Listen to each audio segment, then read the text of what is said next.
Official को।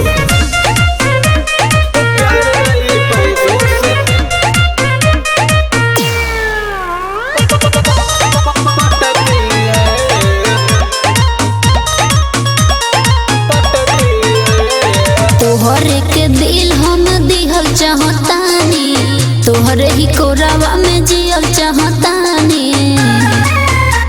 अरे ए बाबा, अरे तोहरे के दिल हम दिहल चाहतानी, तोहरे ही कोरावा में जियल चाहतानी। कि नामो लाभर के दिन रात रटती है, नामो लाभर के दिन रात रटती है। लड़कियां बस से मतलब के सटती है, प्यार नहीं पैसों से पटती है।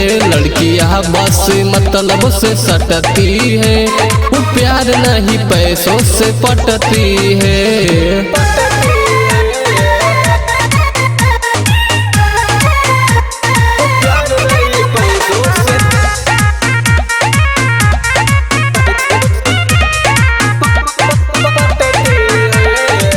एक चक्कर में कितना लइका हूँ मुआता, पढ़ के उम्र में रात दिन नहीं तरोता।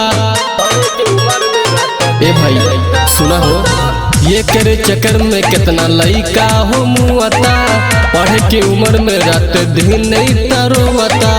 तेरी अदा मुझको भाती है ऐसी, हमको ना समझो तो रुपया 20 पैसे। कि तुम तो मारी पर फौजे खाली हंसती है, तुम तो मारी पर फौजे खाली हंसती है।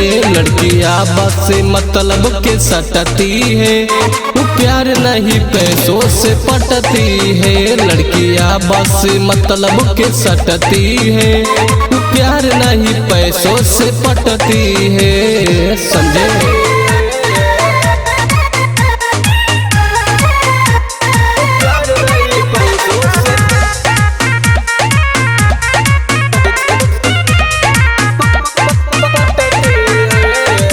आजकल के प्यार खाली पैसा पे बिकता, साल भर से बेसी प्यार केहू के न टिकता। ए भाई सुना हो, आजकल के प्यार खाली पैसा पे बिकता, साल भर से बेसी प्यार केहू के न टिकता। शशि भूषण धर्म हम है सीधा साधा, जो भी करूँगी तुमसे लेकर वादा। तुम तो बादल के जैसी बरसती है, तुम तो बादल के जैसी बरसती है। लड़कियां बस से मतलब के सटती है, प्यार नहीं पैसों से पटती है।